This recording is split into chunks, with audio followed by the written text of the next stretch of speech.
E aí, internet? Tudo certinho? Vamos lá então. Você sabe o modo operandi para começar esses tipos de vídeos, né? Sai do WhatsApp, cara, fecha tudo aí e presta atenção. Este vídeo é contraindicado para quem acha que sou especialista em cinema, artes, semiótica, games ou suspeita de dengue, apenas uma opinião de um futuro psicólogo. Se a injeção de saco persistir, o psicólogo deverá ser consultado.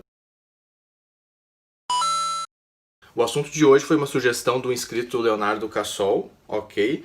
Então nós vamos falar especificadamente do Harry Potter, não dos outros personagens do Harry Potter, nem dos outros filmes do universo do Harry Potter. Nós vamos falar especificadamente sobre o Testa Rachada, o Rodrigo Potter, os olhos da mãe e a loucurada do pai. Não é Leviosa! Tem 3 assuntos básicos que vão nortear todo o vídeo: os traumas, os pais e a sociedade. Isso em termos de psicologia, né? Não vamos entrar aqui na questão da sociedade malvadona ou não sei o que. O universo do Harry Potter, tá? Mas vamos começar então pelo bruxo loucão da cerveja amanteigada e do quadribol e das outras coisas. O Harry é um personagem que a gente viu crescer ao longo dos anos, seja tanto acompanhando pelos livros ali quanto pelos filmes.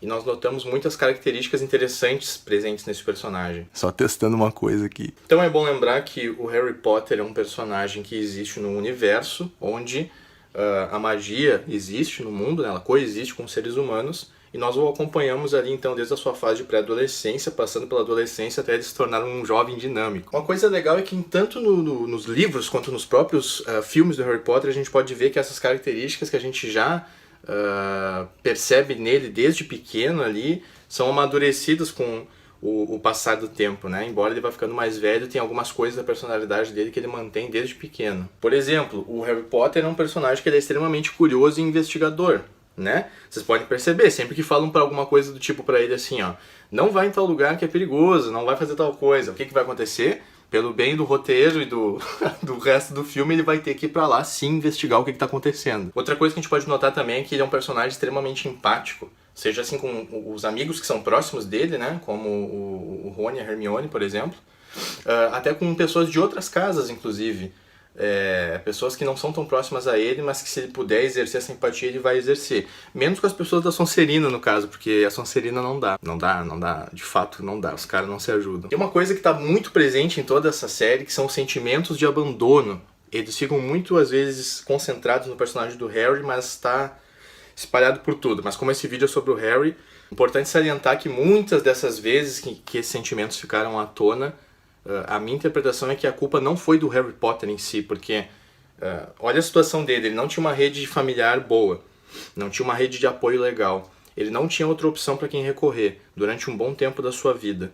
E ele também era uma pessoa muito introvertida, ainda é, na verdade, com o decorrer, mas o que ele poderia fazer, né, cara? Só que assim, ó, gente, vocês não façam que nem o Harry Potter, viu? Se tiver dando ruim desse tipo e não tiver quem recorrer, não saiam na rua de noite, sem rumo. Não tem noitebus lá esperando, entendeu? Ainda mais aqui no Brasil. Mas assim, ó, vamos lá. Uma coisa que a gente precisa entender é o seguinte, tem toda uma história, tá ok? Anterior. A história anterior é ótimo. Tem toda uma história que antecede a nossa existência, mesmo quando a gente está do tamanho de um feijão ainda.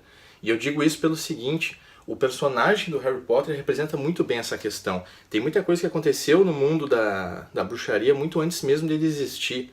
Só que estas ações que foram feitas antes impactam a vida, inclusive, de pessoas que ainda não nasceram.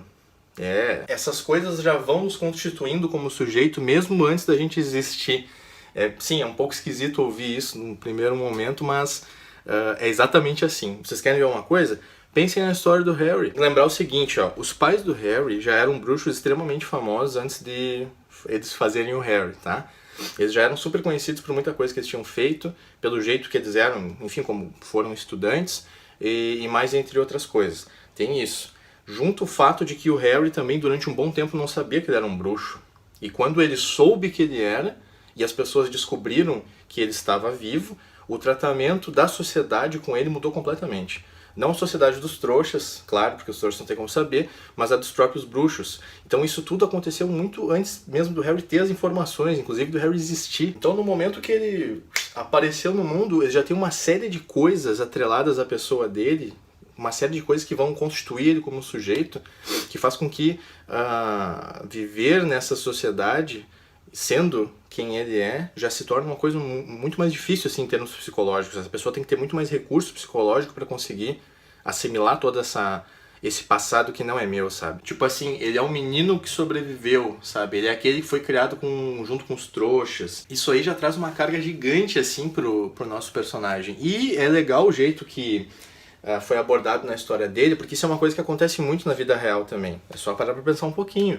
Quantas vezes já não se foi passado uma história de coisas que os pais ou avós fizeram para novos membros da família que não tem nada a ver com isso. Em psicologia nós chamamos isso de fenômenos transgeracionais. São coisas às vezes que passam aí de uma geração da família para outra, mas não quer dizer que não possa ser trabalhado. Fica calmo, viu? Fica bem calmo. Faz terapia que as coisas vão se resolvendo, eu garanto isso aí. Uma outra coisa muito importante, cara, é que o Harry já viveu um monte de traumas desde quando ele era um nenezinho, cara. Nenezinho daquele que fica botando o pé dentro da boca e nem sabe o que está acontecendo ainda.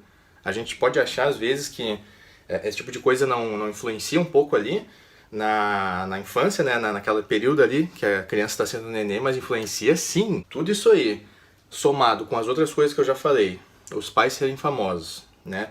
Já ter tido uma responsabilidade de ter sobrevivido a um ataque terrorista, não saber da sua própria história, já ter pessoas que odeiam ele simplesmente sem ele saber o porquê, isso tudo poderia resultar em um personagem extremamente raivoso com o mundo e querendo destruir todas as coisas, que por acaso temos o que não pode ser nomeado, né, representando isso, porque a história é um pouco parecida, mas o Harry justamente fez o contrário. Como diria o professor Octávio, olha que bonito, o Harry fez justamente o contrário dessas coisas, cara. Ele pegou toda essa situação de vida dele e tentou botar a personalidade dele em cima e tentar não botar essa raiva que ele tem dessas situações todas que ele não sabia, tudo que aconteceu, no mundo. Ele seguiu o próprio instinto, digamos assim, o seu próprio caminho, e tudo isso sem a ajuda de um psicólogo, né? Isso é a parte mais incrível.